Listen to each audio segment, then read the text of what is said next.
मुझे मुन्नी को खिलाना है। दो ना बुआ, कब से बैठी हूँ इंतजार कर रही हूँ। रूही, जाओ तुम अपनी मम्मी के पास जाओ, इधर बहुत तंग कर रही हो अपनी बुआ को। पहले वो अपने बच्चे से इतना परेशान है, ऊपर से बगल में आके बैठ जाती हो और उसको तंग करती रहती हो। नहीं दादी, मैं नहीं जाऊंगी, बुआ ने कहा था वो मुझे देंगी, अब क्यों नहीं दे रही है? उन्होंने मुझसे कहा था अगर मैं उनके बिस्तर साफ कर दूं और पूरे कमरे की सफाई कर दूं फिर वो मुन्ने को खिलाने देंगी। अब मैंने सारा कुछ काम कर दिया है बुआ का, और बुआ के लिए पानी भी लेकर आई हूँ अभी मैं 1 गिलास, तब भी बुआ नहीं दे रही है। रूही, तुम अभी बहुत छोटी हो, मुन्ने को नहीं संभाल पाओगी, जाओ काव्यांश के साथ बैठकर खेलो।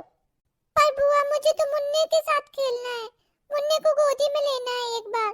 समझ में नहीं आया तुम्हें? एक बार में मैं नहीं दूंगी तुम्हें मुन्ने को, तुम अभी बहुत छोटी हो, गिरा गरू लोगी उसको चोट लगा दोगी। नहीं बुआ जी, सच में मैं नहीं गिराऊंगी, आप मेरी गोदी में दो, मैं बहुत संभाल के लूंगी। आप मेरी गोदी में दे तो मैं सोफे पे ही बैठी रहूंगी, नीचे भी नहीं उतरूंगी। रूही, तुम्हें समझ में नहीं आता? एक बार मना कर दिया है, जाओ खेलो उसके साथ, काव्यांश के साथ। तुम्हारी माँ भी पता नहीं क्या करती रहती है पूरे दिन अपने कमरे में, ये नहीं कि अपने बच्चे संभालें, इधर मेरे सर पे बैठ गए हैं परेशान करने के लिए, बातें भी नहीं करने देते हैं। काव्यांश, आओ हम बॉल खेलते हैं। मुझे नहीं खेलना तुम्हारे साथ बॉल, ये बॉल मेरी है, मैं खेलूंगा इसके साथ, जाओ तुम इधर से। नहीं, ये बॉल मेरी है, मैं खेलूंगी इसके साथ। रूही, क्यों परेशान कर रही है काव्यांश को? दे देना उसको बॉल। पर बुआ जी, ये बॉल तो मेरी है, मैं नहीं दूंगी। जैसी माँ वैसी बेटी, सब कुछ अपना अपना करती रहती है। चलो जाओ तो इधर से, बहुत परेशान कर लिया, कभी मुन्ने को दे दो, कभी बॉल दे दो, कभी ये कर दो, कभी वो कर दो, जाओ अपनी माँ के पास, इधर बहुत तंग कर रही हो हम दोनों को। बहुत देर से रूही नहीं दिखाई दे रही, पता नहीं कहाँ पर है, अपने कमरे में ही सो रही है या फिर कहीं खेल रही है। अरे जब से सुबह से उठी हूँ मैं तो रसोई के कामों में ही लगी हूँ, रूही पर तो ध्यान ही नहीं गया है। भाभी, ओ भाभी, मुन्ने के लिए दूध गर्म कर देना जरा। ठीक है दीदी, करती हूँ। और बहू मेरी चाय, वो तो अभी तक आई ही नहीं है, चाय दे जाओ मेरी। हाँ माँ जी, चाय भी लाती हूँ। संध्या, माँ के लिए चाय बना रही हो तो मेरे लिए भी बना लेना 1 कप चाय। हाँ ठीक है, बना लूंगी। पहले ये बताओ रूही कहाँ पर है? बहुत देर से मेरे पास भी नहीं आई। उसने तो सुबह से कुछ खाया भी नहीं है, कब से दूध गर्म करके रखा है, एक बार भी नहीं आई मेरे पास। रूही रूही तो हॉल में अपनी बुआ और माँ के पास बैठी बैठी बातें कर रही है। अच्छा, रूही अपनी बुआ और दादी के पास बैठी हुई है।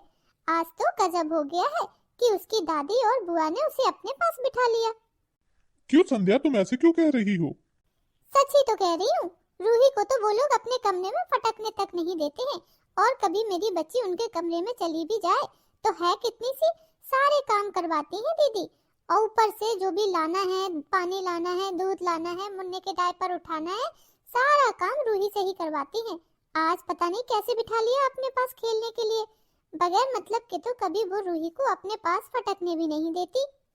खैर कोई बात नहीं, आप बाहर जाओ तो रूही को किचन में भेज देना, उसका दूध रखा है, और हाँ काव्यांश का भी रखा है, दोनों अपना अपना 1-1 गिलास दूध पी जाएं। ठीक है, मैं कह दूंगा, तुम बाहर ही मेरी चाय दे जाना।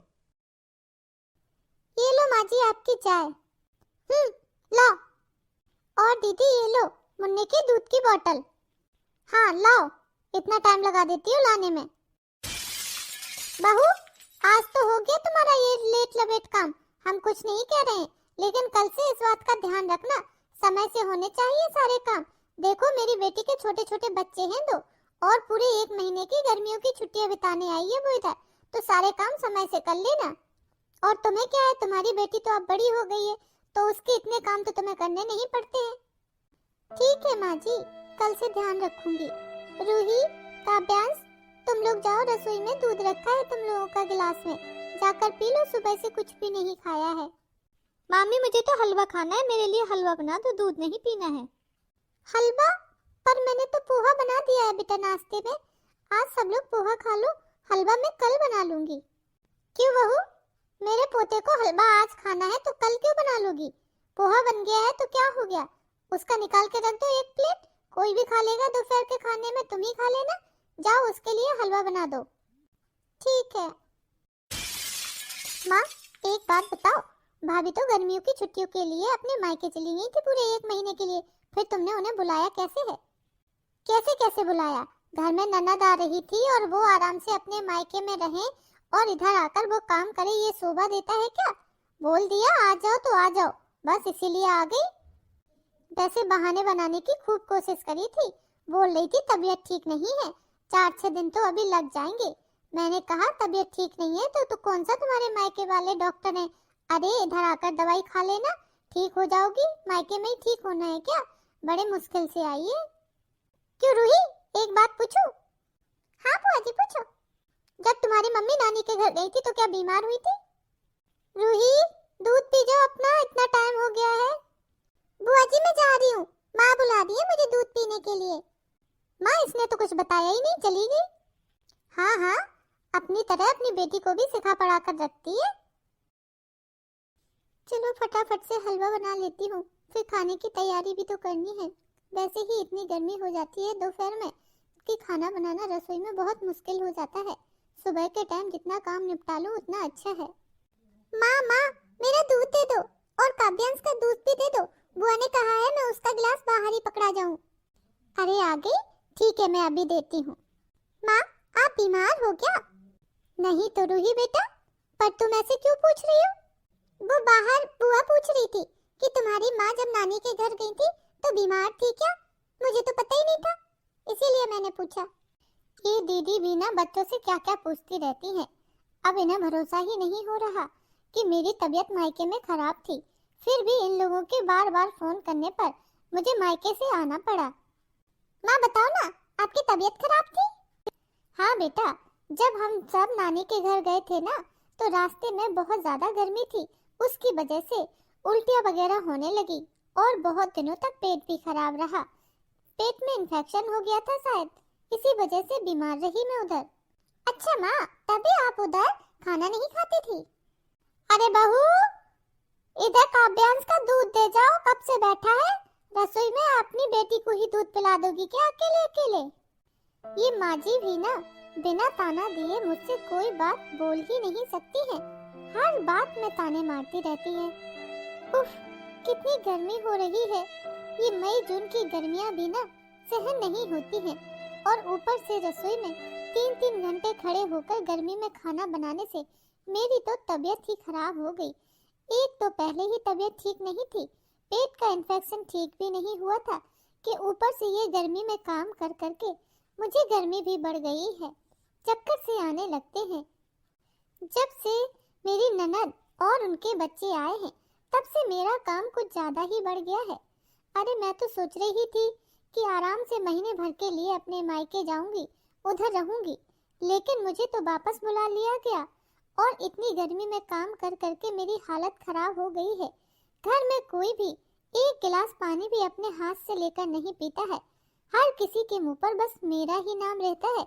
ये दे जाओ, वो दे जाओ, ये कर दो, वो कर दो, और ऊपर से बेटी का पढ़ाना, पेंडिंग होमवर्क कराना, कितना कुछ काम पड़ा है अभी तो मेरे लिए। दीदी तो अपना आराम से मायके में छुट्टियां बिताकर जा रही हैं, खूब आराम से रह रही हैं, और इधर मैं छुट्टियों में काम कर करके परेशान हूँ। कोई मेरी जरा सी भी हेल्प नहीं कराता है। बहू, तुम इधर बैठी हो? मैं तुम्हें पूरे घर में ढूंढ आई हूँ, कब से आवाज दे रही हूँ, सुनती क्यों नहीं हो? जी क्या हुआ माँ जी? वो काव्यांश को भूख लगी है, कुछ अच्छा सा बना दो उसके लिए खाने को।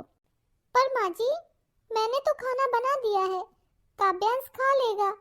नहीं, उसे छोले भटूरे खाने हैं तो तुम छोले बना दो और भटूरे सेक दो। माँ जी मैंने खाना बना दिया है, काव्यांश से बोलो वही खा ले। और वैसे भी गर्मी की वजह से मेरी तबीयत ठीक नहीं है, बहुत घबराहट हो रही है। अब इतनी गर्मी में रसोई में मुझसे जाते नहीं बनेगा, सारा काम समेटकर अभी अभी आई हूँ। ये देखो, इनसे ससुराल में 4 लोग भी नहीं संभाले जा रहे। एक हम थे, अपने समय पर अपनी 4 नंदे और उनके बच्चों को संभालते थे, उनकी हर फरमाइश पूरी करते थे, और तुमसे 2 बच्चों का काम नहीं हुआ जा रहा। कह रही हो गर्मी लग रही है, तबीयत खराब हो गई है, बहानेबाजी करती हो। चलो जाओ, जाकर बनाओ। इन सब की फरमाइशें पूरी करते करते मैं तो थक गई हूँ, किसी को मेरी चिंता ही नहीं है। माँ जी ने एक बार भी मेरी तबीयत के बारे में नहीं पूछा, बस अपनी फरमाइशें सुनाती रहती है। अगर कभी कुछ कहो तो ना तो समझती है और ना ही समझने की कोशिश करती है। ऐसे कब तक चलता रहेगा? बेटी को बुलाकर हाथों पर खिलाती है और बहू तबीयत खराब होने पे भी रसोई में काम करे, ये तो गलत बात है। माँ जी ने तो ये भी नहीं पूछा कि मैंने कल से क्या खाया क्या नहीं खाया। दोनों माँ बेटी साथ में बैठकर गरम गरम खाना खा लेती है। मेरे लिए बचा नहीं बचा, खाया कि नहीं खाया, कुछ भी पता नहीं होता है इन लोगों को। सिर्फ अपनी फरमाइशें सुनानी होती है। माँ, मुझे भी पार्क ले चलो। दादी काव्यांश को ले गई है, मुझे नहीं ले गई। मैंने दादी से कितना कहा था मुझे भी पार्क जाना है, लेकिन दादी ने मना कर दिया। तुम अपनी मम्मी के साथ जाना या पापा के साथ जाना? माँ, मुझे भी जाना है पार्क। रूही बेटा, परेशान मत करो, मेरी तबीयत वैसे ही ठीक नहीं है। अरे दादी के साथ चली जाओ पार्क, मैं थोड़ा सा ये सूप पी लूं। नहीं माँ, मुझे अभी जाना है, दादी नहीं ले गई है मुझे झूला झूलना है। ठीक है बेटा, अभी दादी आएंगी तो मैं बोल दूंगी, तब तक तुम अपनी बॉल से खेल लो। ठीक है माँ। माँ, दादी आ गई, अब बोल दो ना मुझे भी पार्क ले जाए। माँ जी, आप पार्क गई थी, रूही को भी अपने साथ लिए जाती। कितना मुझे परेशान कर रही है पार्क ले जाने के लिए, खाने भी नहीं दे रही है। तब से परेशान किए हैं, पार्क जाना है पार्क जाना है। अरे तो तुम क्या कर रही हो? घर पे तुम लिए जाओ बेटी को पार्क, हमें क्यों ले जाए? और फिर हमें बहुत परेशान करती है पार्क में जाके, कहीं इधर घूमती है कहीं उधर घूमती है, इसके आगे पीछे घूमते रहो। हाँ भाभी, माँ बिल्कुल ठीक कह रही है। एक दिन ले गए थे इसको पार्क, काव्यांश को झूला भी नहीं झूलने दिया था। कितना तंग करती है, मैं नहीं ले जाऊंगी। दादी बुआ ने मुझे पार्क ले जाने से मना कर दिया। मम्मा, मुझे पार्क जाना है पार्क जाना है। माँ जी, सच में मेरी तबीयत बिल्कुल ठीक नहीं है, बहुत घबराहट हो रही है। ऐसे लग रहा है अभी चक्कर खा के गिर जाऊंगी। मैंने तो कुछ 2 दिन से ठीक से खाया भी नहीं है। आप प्लीज रूही को संभाल लीजिए, मुझसे नहीं संभल रही है। प्लीज थोड़ी देर के लिए ले जाइए ना उसे पार्क। हमने ठेका नहीं ले रखा है तुम्हारी बेटी को संभालने का। तुम उसकी माँ हो, तुम ही संभालो उसको। तुम्हें दिख नहीं रहा है? अभी हम घूम फिर कर आए हैं, कितने थक गए हैं। चलो जाओ, चाय बाय बनाओ हमारे लिए। हाँ भाभी, माँ बिल्कुल ठीक कह रही है, अपनी बेटी को खुद ही संभालिए। भाभी, तुम्हारा ये खाना पीना हो गया ना, तो मेरे मुन्ने को भूख लग रही है, उसके लिए दूध गर्म करके दे जाओ। और हाँ, शाम के खाने के लिए शाही पनीर बना लेना। आज हम सबका शाही पनीर खाने का बहुत मन है। और काव्यांश को, मेरी बेटी को, शाही पनीर तो बहुत ज्यादा पसंद है। रूही बेटा, तुम रो मत, अपने कमरे में जाओ, मैं आती हूँ अभी थोड़ी देर में। और उसके बाद जब शाम को तुम्हारे पापा आएंगे ना, मैं तुम्हें पार्क भेज दूंगी। अभी रोना बंद कर दो। ठीक है माँ, जाती हूँ। बहू, तुमने सुना नहीं मैंने क्या कहा?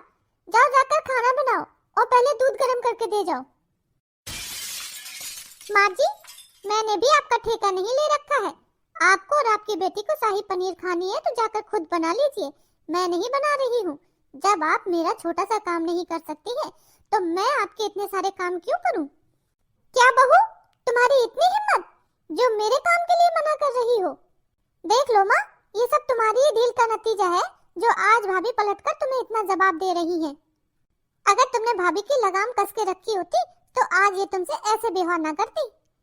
दीदी, आप तो चुप ही रहो, आपका कैसा व्यवहार है मुझे पता है। महीने भर के लिए मायके आ जाती हो, ये भी नहीं किसी काम में हेल्प भी कराओ, और ऊपर से फरमाइशों पे फरमाइशें करती रहती हो। जरा सा भी दया धर्म नहीं देखती हो। कभी कुछ पूछ लो, तबीयत खराब है या कुछ है, कुछ भी नहीं, सिर्फ अपनी फरमाइशें और अपने ऑर्डर ही चलाने होते हैं मुझ पर। तो मैंने भी आपके किसी फरमाइश को पूरा करने का ठेका नहीं ले रखा है। आपके बच्चे हैं, खुद ही संभालिए। और माँ जी, अपनी बेटी और अपनी बेटी के बच्चों की फरमाइशें आप पूरी कीजिए। अब मैं नहीं कर सकती हूँ, मैंने किसी का ठेका नहीं ले रखा है। क्या हुआ भगवान, ऐसे क्या देख रही हो बहू को? अरे मैं तो तुमसे पहले ही कहता था कि वो हमारे घर की बहू है, कोई नौकरानी नहीं। और रबड़ को उतना ही खींचना चाहिए जितने में वो टूटे ना। तुमने तो उस पर कामों की और ऑर्डरों की बरसात कर दी है। दोनों माँ बेटी बैठकर उससे पूरे घर के काम करवाती हो और हारी बीमारी में भी उसका साथ नहीं देती हो। अपनी बेटी और बहू के बच्चों में भी भेदभाव करती हो। तो आज बहू ने अब बोलना शुरू किया है, तो आगे के लिए भी तैयार रहना तुम, क्योंकि अति किसी भी चीज की अच्छी नहीं होती है। मैंने तो तुम्हें पहले ही समझाया था, बहू को मुंह मत लगाना। बहू, मुझे लगता है तुम्हारी तबीयत ठीक नहीं है। मैंने बेटे को फोन कर दिया है, वो आकर तुम्हें हॉस्पिटल ले जाएगा और उधर से ही तुम कुछ हफ्तों के लिए मायके चली जाओ। वैसे भी अभी रूही के स्कूल खुलने में 2 हफ्ते का समय है, आराम से मायके में रहकर आना। पिछली बार गई थी तो 4 दिन बाद ही तुम्हें वापस बुला लिया गया था। इस बार आराम से रुक के आना जब तक रूही के स्कूल नहीं खुल जाते हैं। और इधर का टेंशन नहीं लेना तुम। इधर है ना दोनों लोग घर गृहस्थी संभालने के लिए, आराम से कर लेंगे वो सारा काम।